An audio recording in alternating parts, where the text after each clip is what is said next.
जयपुर से इस वक्त की बड़ी खबर। उपचुनाव पर सीएम भजनलाल शर्मा का बड़ा बयान। कांग्रेस के जातिवाद के एजेंडे पर विकास का एजेंडा भारी है। 10 महीने के छोटे समय में हमने रिकॉर्ड काम किए हैं। कांग्रेस की नींव हिल चुकी है। जनता का हमारी सरकार पर विश्वास है।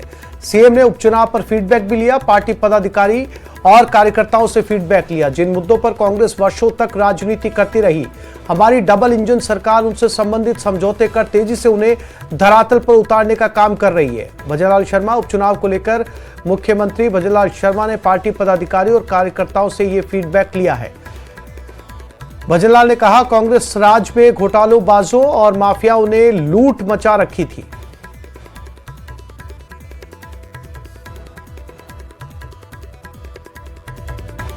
तो एक बहुत ही महत्वपूर्ण फीडबैक कार्यक्रम में मुख्यमंत्री ने ये तमाम बातें कही है। उन्होंने कहा, 10 महीने के छोटे से कार्यकाल में हमने रिकॉर्ड काम किए हैं। हमारे कामों को देखते हुए कांग्रेस की प्रदेश में नींव हिल चुकी है। जनता का हमारी सरकार पर लगातार भरोसा बढ़ता जा रहा है। सीएम ने उपचुनाव को लेकर ये फीडबैक लिया था। पार्टी पदाधिकारियों और कार्यकर्ताओं के साथ उन्होंने ये बैठक की थी।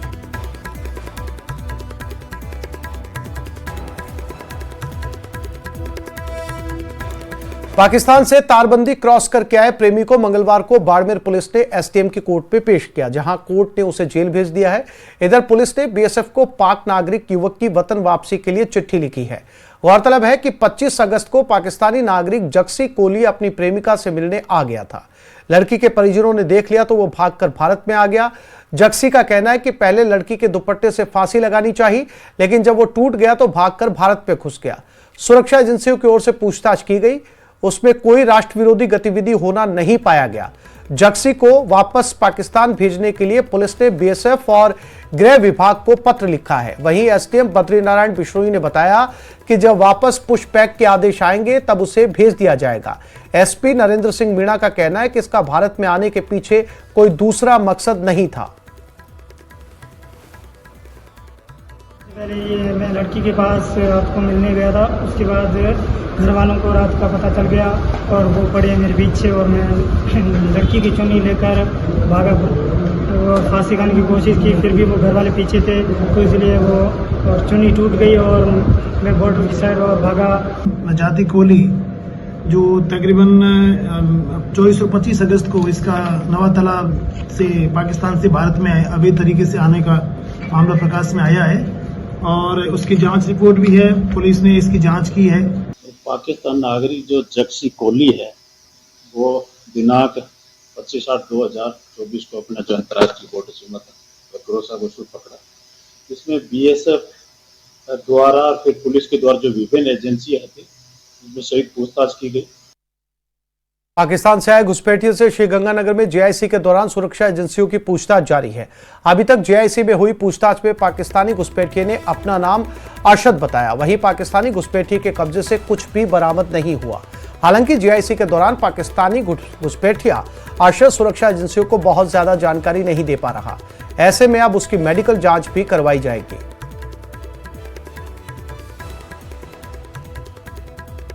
पुलिस को हैंडओवर किया गया। उसके पश्चात जेआईसी की जा रही है, जिसमें जितनी भी इंटेलिजेंस की यूनिट्स हैं सभी शामिल होकर संयुक्त रूप से जेआईसी कर रहे हैं।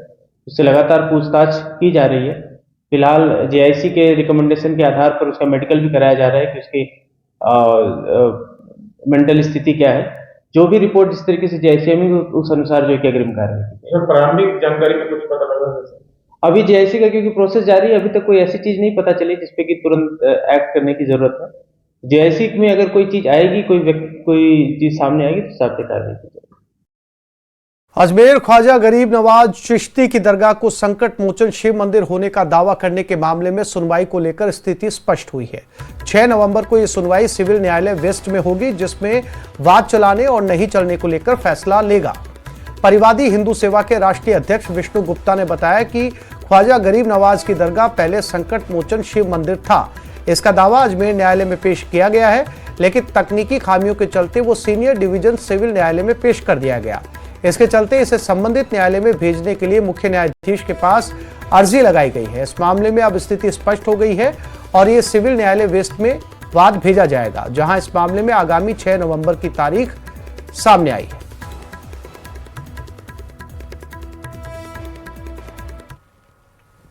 अजमेर दरगाह को लेके, अजमेर दरगाह असल में संकट मोचन महादेव मंदिर है, जैसा कि हमने बाद में दावा किया है। और जो बाद हमने दावा किया था उसमें कुछ थोड़ा सा टेक्निकल इशू था, जिसके चलते वो सीनियर डिवीज़न सिविल जज साहब के पास चला गया था। जाना था वो अजमेर वेस्ट के लिए, और आज उस मामले में सुनवाई हुई। सीनियर डिवीज़न सिविल ने उन्होंने एक ऑर्डर पास किया है।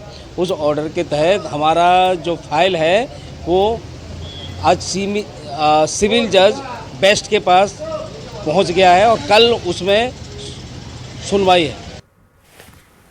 बीजेपी प्रदेश अध्यक्ष मदन राठौड़ दौसा के चुनावी रण में उतरे। इस दौरान उन्होंने कई जगह बीजेपी कार्यकर्ताओं की बैठक ली। मदन राठौड़ वैश्य समाज के दीपावली स्नेह मिलन कार्यक्रम में भी पहुंचे। इस कार्यक्रम में पूर्व प्रदेश अध्यक्ष अशोक परनामी, कैबिनेट मंत्री किरोड़ीलाल मीणा सहित कई बीजेपी नेता मौजूद रहे। इस मौके पर बीजेपी नेताओं ने वैश्य समाज से समर्थन मांगा।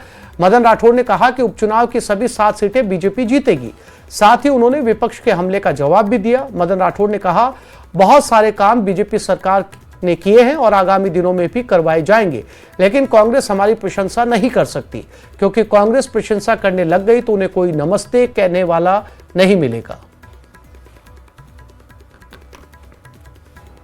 7 सीटें जीतेंगे। हमें सभी क्षेत्रों में जहाँ हालांकि हमारा तीसरा दौरा है ये। पहले हम सबसे पहले आए, यहाँ बैठ के करी समझा, फिर दूसरी बार आए, हम नामांकन के समय भी आए थे, और अभी हम कार्यकर्ताओं की समीक्षा भी कर रहे हैं, रूबरू हो रहे हैं उनसे।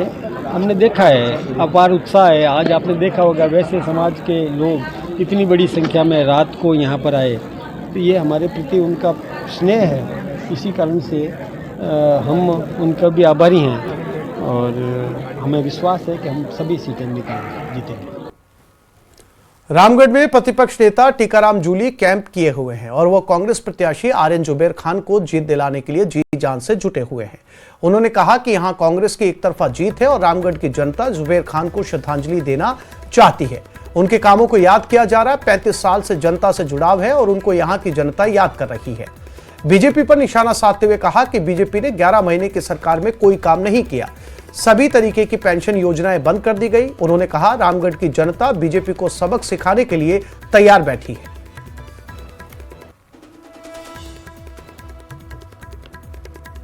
देखिए, रामगढ़ में एक तरफा चुनाव है। पूरी जो पब्लिक है वो जुबैर जी को श्रद्धांजलि देना चाह रही है और एक एक वोट जुबैर जी के काम के नाम पे यहाँ डल रहा है। उनका जो 35 साल का यहाँ जो जुड़ाव रहा और उन्होंने जो काम किया, आज लोग याद कर रहे हैं। इस पूरे इलाके के अंदर चाहे तहसील हो, उप तहसील हो, नगर पालिकाएं हो, कॉलेज हो, सड़कें हो, स्कूल हो, जुबैर जी ने खूब काम यहाँ पे कराया।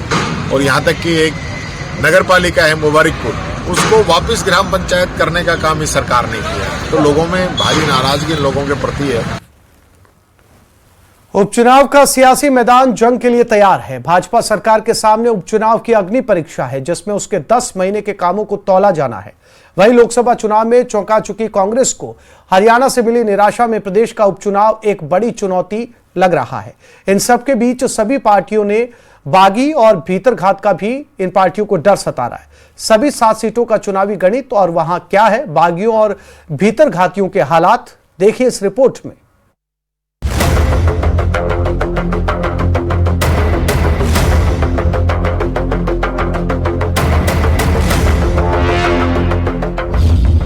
उपचुनाव की जंग, बागी और भीतरघात से डर, कहीं बिगड़ न जाए सियासी समीकरण। मैनेजमेंट में जुटे सियासी दिग्गज। जी हां, उपचुनाव के सियासी मैदान में बागियों और भीतरघात का डर प्रत्याशियों के साथ साथ पार्टी के आला नेताओं को भी सता रहा है, क्योंकि कई सीटों पर टिकट नहीं मिलने से नाराज नेताओं ने निर्दलीय ही ताल ठोक दी है। अब सभी दलों को अपनी सीट बचाने की चिंता है। इसकी बड़ी वजह यह है कि कहीं भीतरघात तो कहीं बागियों ने इन दलों को चुनौती दे रखी है। यहां इस मामले में कांग्रेस को अपनी पुरानी सीटें खोने का ज्यादा डर है। ऐसे में उन्हें सीट भी बचानी है और गठबंधन टूटने के बाद अपने हालात को लेकर प्रदेश की जनता के सामने एक मैसेज भी देना है कि हम बिना गठबंधन के भी मजबूत हैं। कारण से तो खराब हो रही थी वहाँ कांग्रेस। अच्छा है ना, चलेगे तो हमने तो पहले ही गया हुआ मान लिया था।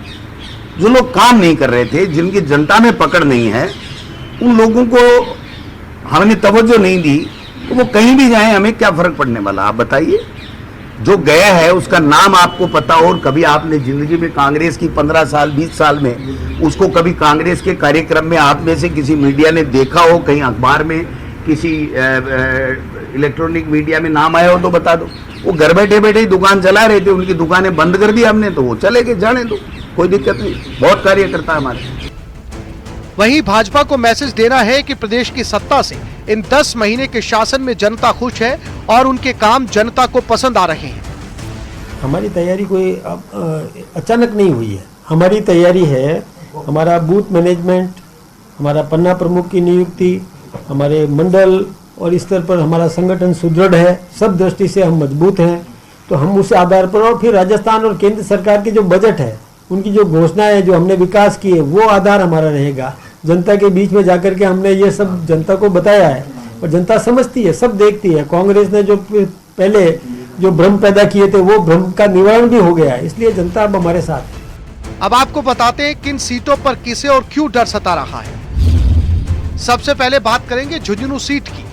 झुंझुनू विधानसभा सीट पर कुल 11 प्रत्याशी चुनावी मैदान में है। भाजपा ने राजेंद्र भांबू को प्रत्याशी बनाया है, जबकि कांग्रेस ने ओला परिवार के वारिस अमित ओला को टिकट दिया है। झुंझुनू की सीट कांग्रेस का गढ़ रही है, लेकिन पूर्व मंत्री राजेंद्र गुड़ा ने चुनावी मैदान में उतर कांग्रेस में खलबली मचा दी। मुस्लिम मतदाताओं को कांग्रेस का वोट बैंक माना जाता है और राजेंद्र गुड़ा इस बार मुस्लिम वोट को अपनी तरफ आकर्षित कर रहे हैं। हाल ही में पाकिस्तान जिंदाबाद का नारा लगाकर उन्होंने सियासी गलियारों में हलचल मचा दी। अगर राजेंद्र गुड़ा मुस्लिम वोट हासिल करने में कामयाब रहते हैं तो भाजपा यहां कांग्रेस के गढ़ में सेंध लगा सकती है। तो वहीं दौसा में कांग्रेस बीजेपी में सीधी टक्कर है। किरोड़ी लाल मीणा की प्रतिष्ठा दांव पर है। दौसा विधानसभा क्षेत्र में कुल 12 प्रत्याशी चुनावी मैदान में है। कांग्रेस ने सचिन पायलट के विश्वास पात्र दीनदयाल बैरवा को प्रत्याशी बनाया है। दौसा में कांग्रेस और भाजपा के बीच सीधी टक्कर मानी जा रही है। ये सीट कांग्रेस के पास थी, लेकिन दीनदयाल बैरवा को प्रत्याशी बनाने से कांग्रेस के कुछ स्थानीय नेता नाराज हैं। कांग्रेस के नेताओं ने प्रचार से दूरी बना रखी है। ऐसे में दीनदयाल बैरवा को काफी पसीना बहाना पड़ रहा है। हालांकि पूर्व उप मुख्यमंत्री सचिन पायलट अब प्रचार में जुट गए। ऐसे में कांग्रेस अपने आप को मजबूत मानने लगी है। उधर कैबिनेट मंत्री डॉक्टर किरोड़ी लाल मीणा ने अपने भाई को जिताने के लिए दिन रात एक कर दिए। डूंगरपुर की 84 विधानसभा सीट पर भाजपा ने कालीलाल ननोमा को चुनावी मैदान में उतारा और बीएपी ने अनिल कुमार कटारा को प्रत्याशी बनाया। उधर कांग्रेस ने महेश रोत को टिकट देकर 84 के चुनाव को रोमांचक बना दिया। 84 में बीएपी का दबदबा माना जा रहा है, लेकिन महेश रोत भी आदिवासी है, वे बीएपी के लिए बड़ी चुनौती बन गए। नागौर जिले की खींवसर विधानसभा क्षेत्र में कुल 12 प्रत्याशी चुनावी मैदान में हैं। खींवसर सीट पर हनुमान बेनीवाल का एक छत्र राज रहा है। कभी बेनीवाल के साथी रहे रेवंत राम डांगा को एक बार फिर बीजेपी ने चुनावी मैदान में उतारा है, जो बेनीवाल के लिए चुनौती बन गए हैं। कांग्रेस की महिला प्रत्याशी के सामने हनुमान बेनीवाल ने अपने भाई के बजाय पत्नी कनिका को चुनावी मैदान में उतारा। ये सीट कांग्रेस, भाजपा और आरएलपी तीनों के लिए आसान नहीं है। ऐसे में यहाँ निर्दलीय को मिले थोड़े वोट भी खेल इधर उधर कर सकते हैं। रामगढ़ विधानसभा सीट पर कांग्रेस ने जुबेर खान के बेटे आर्यन को चुनाव मैदान में उतारा है। उधर भाजपा के पूर्व विधायक सुखवंत सिंह को चुनाव मैदान में उतारकर बबलू चौधरी को नाराज कर दिया गया, जिन्हें बाद में मुख्यमंत्री भजनलाल शर्मा ने मना लिया। कहने को बबलू चौधरी मान गए हैं, लेकिन उनके समर्थक पार्टी से नाराज हैं। ऐसे में भाजपा के लिए सीट आसान नहीं है। देवली उनियारा विधानसभा सीट पर भाजपा ने राजेंद्र गुर्जर और कांग्रेस ने कस्तूर चंद मीणा को प्रत्याशी बनाया है। देवली उनियारा में निर्दलीय प्रत्याशी नरेश मीणा ने दोनों पार्टियों की नाक में दम कर रखा है। नरेश मीणा कभी डॉक्टर किरोड़ी लाल मीणा के पक्के भक्त हुआ करते थे, लेकिन पिछले कुछ सालों से वो कांग्रेस नेता सचिन पायलट के साथ है। पायलट का नजदीकी होने के बावजूद कांग्रेस ने अभी तक नरेश मीणा को चुनाव लड़ने का मौका नहीं दिया। इससे नाराज होकर नरेश मीणा निर्दलीय प्रत्याशी के रूप में चुनावी मैदान में कूद पड़े। सलूंबर सीट पर कांग्रेस ने रेशमा मीणा और भाजपा ने शांता अमृतलाल मीणा को चुनावी मैदान में उतारा है। भाजपा ने सहानुभूति कार्ड खेलते हुए स्वर्गीय अमृतलाल मीणा की पत्नी को टिकट दिया ताकि उनकी सीट पर कब्जा बरकरार रहे, लेकिन बीएपी यहां सेंध लगाने की तैयारी में है। चूंकि उदयपुर में आदिवासी समुदाय का बड़ा वोट बैंक है, बीएपी ने जितेश कुमार कटारा को चुनाव मैदान में उतारकर मुकाबला रोचक बना दिया है। यहां त्रिकोणीय मुकाबला होना तय माना जा रहा है। अब देखने वाली बात यह है कि बागी किसका खेल बिगाड़ते हैं और किसका खेल बनाते हैं। न्यूज 18 के लिए अरबाज अहमद की रिपोर्ट। और दिल्ली से बड़ी खबर, लोक गायिका शारदा सिन्हा का निधन हो गया। दिल्ली के एम्स में भर्ती थी शारदा सिन्हा, लंबे समय से बीमार चल रही थी। पीएम ने आज सुबह शारदा सिन्हा के बेटे से बात की। शारदा सिन्हा के निधन पर गृह मंत्री अमित शाह ने दुख जताया है। उन्होंने एक्स पर लिखा, अपनी मधुर आवाज से 5 दशकों से अधिक समय तक भारतीय संगीत को नई ऊंचाई देने वाली शारदा सिन्हा जी के निधन से अत्यंत दुखी हूं। बिहार कोकिला के रूप में प्रसिद्ध शारदा सिन्हा जी ने मैथिली और भोजपुरी लोकगीतों को जन जन का कंठहार बनाया और पार्श्व गायिका के रूप में फिल्म जगत को मंत्रमुग्ध करती रही। पूर्वांचल के लोक संस्कार उनकी आवाज के बिना अधूरे लगते हैं।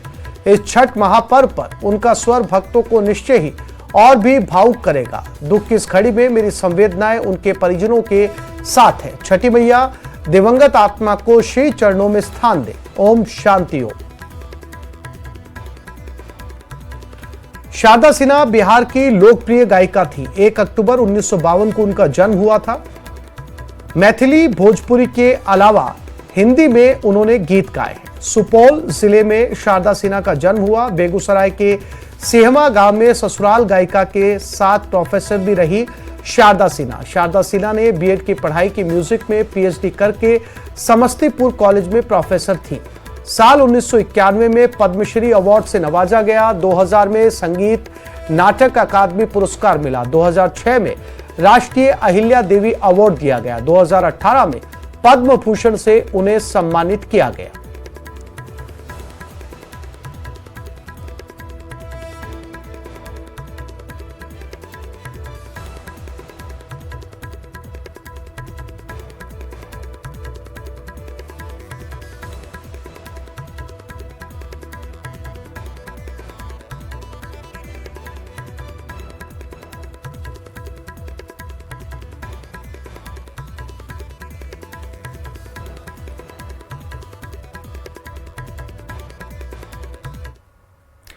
प्रदेश में धर्मांतरण के बढ़ते मामलों को देखते हुए भजनलाल सरकार धर्मांतरण कानून लाने पर विचार कर रही है। इसके लिए विधि विभाग विचार विमर्श कर रहा है। कानून मंत्री जोगाराम पटेल का साफ कहना है कि दबाव में या फिर लालच में धर्मांतरण कराना पूरी तरह गलत है और सरकार इसके खिलाफ है।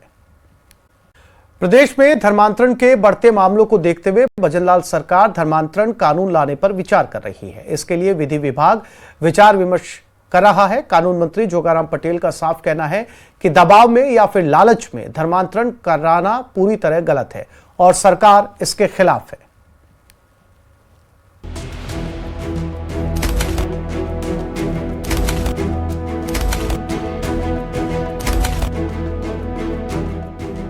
भजनलाल सरकार लाएगी धर्मांतरण पर कानून। अब धर्मांतरण कराने वालों की खैर नहीं, जबरन धर्म परिवर्तन कराना होगा गुनाह। क्या उत्तराखंड और मध्य प्रदेश समेत कई राज्यों में लागू धर्मांतरण कानून अब राजस्थान में भी लागू होने वाला है? ये सवाल इसलिए क्योंकि ऐसी चर्चा है कि सरकार जल्द ही धर्मांतरण पर कानून ला सकती है। ऐसी भी चर्चा है कि विधि विभाग बिल के मसौदे पर काम कर रहा है और सब कुछ ठीक रहा तो अगले विधानसभा सत्र में भजनलाल सरकार इस पर कानून ला सकती है। हालांकि न्यूज 18 राजस्थान ने जब कानून मंत्री जोगाराम पटेल से इस बाबत सवाल किया तो उन्होंने साफ शब्दों में कहा कि अगर जरूरत पड़ी तो सरकार धर्मांतरण पर कानून लाएगी। मैं इस स्टेज से इतना ही कहूंगा कि हमारा विचार विमर्श चल रहा है, इसीलिए ड्राफ्ट बनना, दूसरी बातें जो है वो अभी इस स्टेज पर कुछ भी कहने की स्थिति में हम लोग नहीं हैं। लेकिन मैं आपको इतना विश्वास दिलाता हूं कि आवश्यकता हुई और कानून सम्मत जो भी निर्णय लेने में सरकार नहीं हिचकाएगी, निर्णय लेगी। चाहे कानून बनाने की आवश्यकता पड़ी तो कानून भी बनाएगी। राजस्थान सरकार द्वारा मतांतरण संबंधी कानून लाने का जो निर्णय लिया गया है वह स्वागत योग्य है। कारण कि भारत के संविधान में भारत को पंथ निरपेक्ष राज्य होने का दर्जा दिया गया है। पंथ निरपेक्ष से आशय है कि भारत की भूमि पर सभी पंथों को अपना अपना पंथ प्रचार करने का पूर्ण अधिकार व स्वतंत्रता है। सूत्रों की माने तो धर्म परिवर्तन के खिलाफ लाए जाने वाले कानून में सरकार कड़े प्रावधान कर सकती है। इसमें लालच या जबरन धर्म परिवर्तन करवाने वालों या इसमें सहयोग करने वालों के खिलाफ जुर्माना और जेल का प्रावधान हो सकता है। ऐसी भी चर्चा है कि सरकार इसमें लिव इन रिलेशनशिप के लिए रजिस्ट्रेशन को अनिवार्य कर सकती है। न्यूज 18 राजस्थान से बात करते हुए जोगाराम पटेल ने धर्मांतरण के मसले को गंभीर मुद्दा बताया है। आदमी की स्वतंत्रता है कि वो जो जिस धर्म को चाहे उसको अपनावे, लेकिन इसका तात्पर्य ये नहीं है कि उसको गलत लालच देकर के, लोभ देकर के उसकी अनपढ़ता का, या हमारे आदिवासी एरिया में रहने वाले जो भोले भाले लोग हैं उनको प्रलोभित कर यानी किसी तरीकों से धर्मांतरण करवाए। उस धर्मांतर के हम विरुद्ध हैं और हमारा प्रयास है कि ऐसे इच्छा के विरुद्ध लोभ और लालच से या अन्य किसी तरीके से धर्मांतर नहीं होना चाहिए। भारतीय संविधान ने प्रत्येक व्यक्ति को यह अधिकार दिया है कि वो किस धर्म के व्यक्ति से शादी करना चाहता है या उसका लाइफ पार्टनर कौन होगा, ये कोई निजी व्यक्ति तय करेगा। ये एक व्यक्ति खुद तय कर सकता है, ना कि कोई सरकार तय करेगी। किस व्यक्ति को कौन सी आस्था रखनी है, कौन सा धर्म रखना है, ये भी सरकार तय नहीं कर सकती। एक व्यक्ति निजी तौर पर तय करता है कि उसका धर्म क्या होगा। तो राजस्थान सरकार का ये जो फैसला है, जोगाराम पटेल जी का जो बयान है, भारतीय संविधान के मूल आत्मा के खिलाफ है।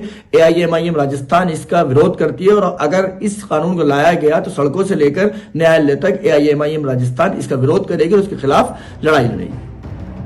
आइए अब आपको बताते हैं कि किन किन राज्यों में पहले से ही धर्मांतरण पर कानून बना है और क्या सजा का प्रावधान है। जानकारी के मुताबिक अगस्त 2023 तक देश भर में 10 राज्यों में जबरन धर्मांतरण विरोधी कानून लागू हो चुके हैं। उत्तर प्रदेश के साथ उत्तराखंड, मध्य प्रदेश, कर्नाटक, हरियाणा, गुजरात, झारखंड, छत्तीसगढ़, हिमाचल प्रदेश और उड़ीसा में ये कानून है।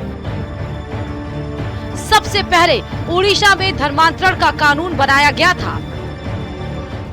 उड़ीसा में 1 साल तक की जेल और 5,000 रुपए तक का जुर्माना, SC/ST समुदाय की नाबालिग और महिलाओं के धर्मांतरण पर 2 साल की सजा और 10,000 रुपए का जुर्माना है। मध्य प्रदेश में 10 साल की कैद और 1 लाख रुपए का जुर्माना, अरुणाचल प्रदेश में 2 साल की सजा और 10,000 रुपए का जुर्माना देना होगा। गुजरात में 5 साल की कैद और 2 लाख रुपए का जुर्माना, नाबालिग लड़की होने पर 7 साल की कैद और 3 लाख रुपए का जुर्माना है।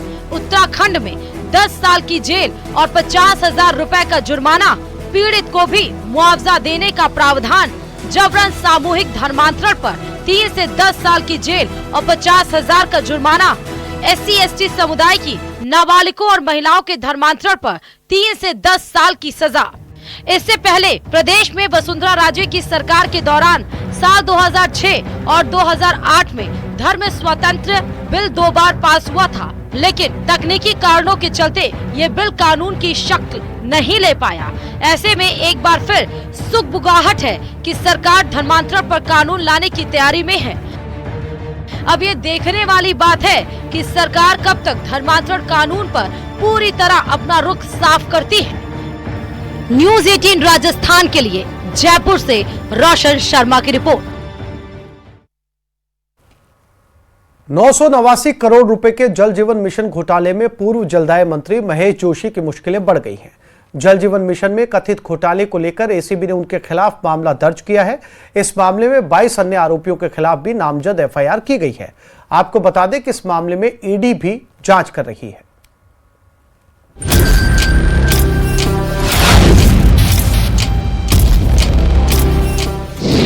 जल जीवन मिशन घोटाले में एसीबी का एक्शन।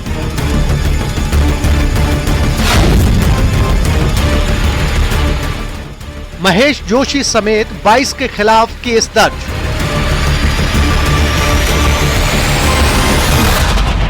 जोशी से जल्द हो सकती है एसीबी की पूछताछ।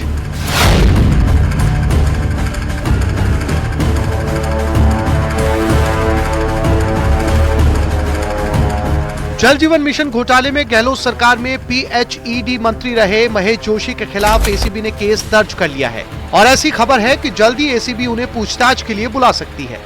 करीब 989 करोड़ रुपए घोटाले में महेश जोशी के अलावा उनके साथियों और विभाग के अधिकारियों समेत 22 लोगों के खिलाफ केस दर्ज किया गया है। एसीबी की विजिलेंस विंग के प्रभारी एडिशनल एसपी बिश्नाराम बिश्नोई की तरफ से दी गई शिकायत पर यह मामला दर्ज किया गया है, जिसकी जांच की जिम्मेदारी एडिशनल एसपी पुष्पेंद्र सिंह राठौड़ को सौंपी गई है। एसीबी की एफआईआर में जिन लोगों के नाम शामिल हैं, उनमें महेश जोशी के अलावा जल जीवन मिशन के वित्तीय सलाहकार सुशील शर्मा, तत्कालीन मुख्य अभियंता आर.के. मीणा, तत्कालीन मुख्य अभियंता दिनेश गोयल का नाम भी शामिल है।